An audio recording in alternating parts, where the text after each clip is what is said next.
Welcome to Sarah's class. Today we are discussing the electric power and Joule's law. So we can go to the topic. So we can say the definition for the electric power as the electric work done by the current in unit time. So electric power is the electric work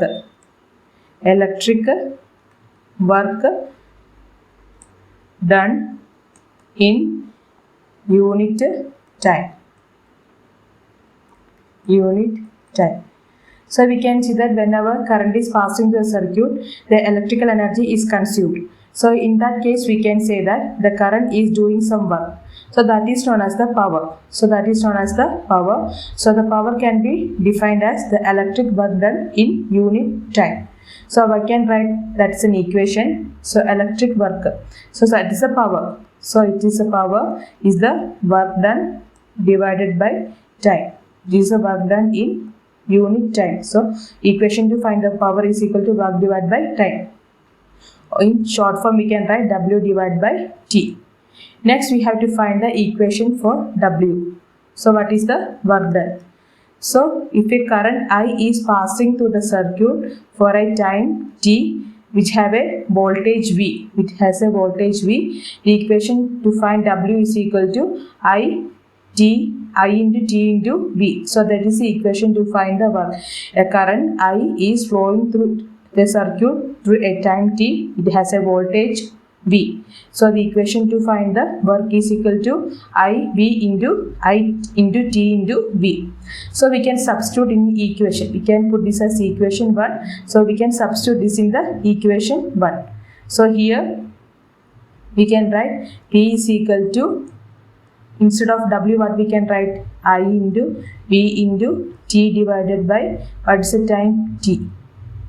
So what's the equation to find the work? P is equal to I into V. P is equal to I V. So this is the equation to find the power. P is equal to I into V. So this we can put as equation 2. Put this as equation 2. Next, we have to find another relation to find the power. So we know that in general we have seen V is equal to IR. V is equal to I into R. So instead of in this equation, in equation 2, we can substitute IR instead of V. So we get V is equal to I square R. P is equal to I square R. Instead of P, we are substituting IR here. So we are getting another relation for P, that is P is equal to I square R. So we can put as equation 3.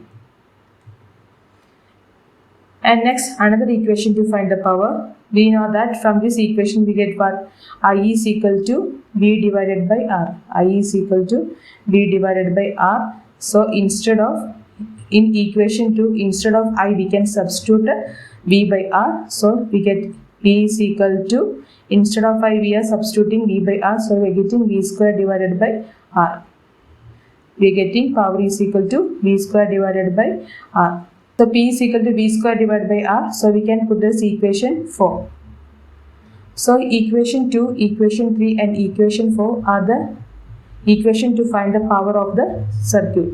So power means what? Electric work done in unit time. The equation to find the work, P is equal to, the power is equal to work divided by time. So instead of W, we are substituting I into V into T. So we are getting P is equal to IV. So we are getting the equations as P is equal to IV, P is equal to I square R and P is equal to V square divided by R. So these are the equation to find the power. Next we have to see the equation to find the electrical energy. So the equation to find the electrical energy, is equal to power into time. The equation to find the electrical energy is equal to power into time. P is the power and T is the time. E is equal to P into T. P is the power and T is the time. So next we have to see the commercial unit of electrical energy. The commercial unit of electric energy is a kilowatt hour. The commercial unit of electric energy is a kilowatt hour. So we have to see what is 1 kilowatt hour. So here, what is 1 kilowatt? So 1 kilowatt is equal to 1000. 1 kilowatt is equal to 1000 watt. And what is 1 hour? 1 hour is equal to 60 into 60 second.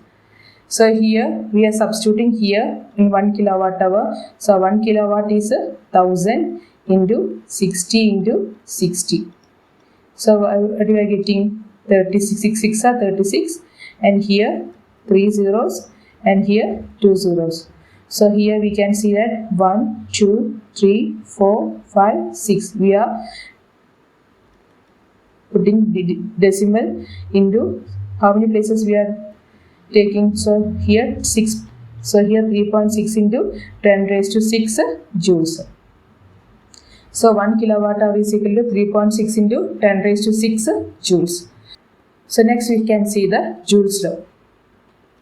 Joule's law of heating. So when we are using the electric appliances such as electric heater, iron box, so we can see that when we on the circuit, what happens after some time? The circuit will get heated. The reason behind that, it is due to the Joule's law of heating. So whenever electric current is passing through the circuit, a heat is produced in the circuit. So that is known as the heating effect of electric current. When Joule's law states that the heat produced in a conductor, whenever electric current passing through the circuit, a heat is produced, and that heat produced in a circuit is directly proportional to the square of the current. Directly proportional to the square of the current, and it is the heat produced is directly proportional to the heat produced directly proportional to the resistance of the conductor, and heat produced is directly proportional to the time for which the current is passing through the circuit. So here this is the Joule's law. Heat produced in a conductor is directly proportional to the square of the current, and heat produced in a conductor is directly proportional to the resistance of the conductor, and heat produced directly proportional to the time for which the electric current is passing through the circuit. So on comparing these equations, we get H is equal to I square R T. H is equal to I square R T. This is the Joule's law of heating. Joule's law states that the heat produced in a conductor is directly proportional to the square of the current, the resistance of the conductor, and the time for which the electric current is passing through the conductor.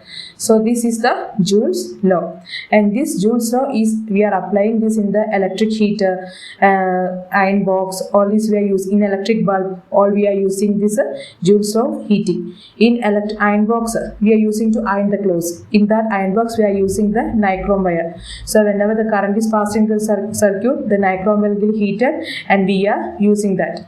And in the electric bulb, we are using the tungsten filament. In the electric bulb, we are using the tungsten filament. It has a high melting point. So in all these cases, we are using the application of Joule's law of heating. So thank you for watching the class. In the next class, we can see the problems related to power and the Joule's law of heating. So thank you for watching.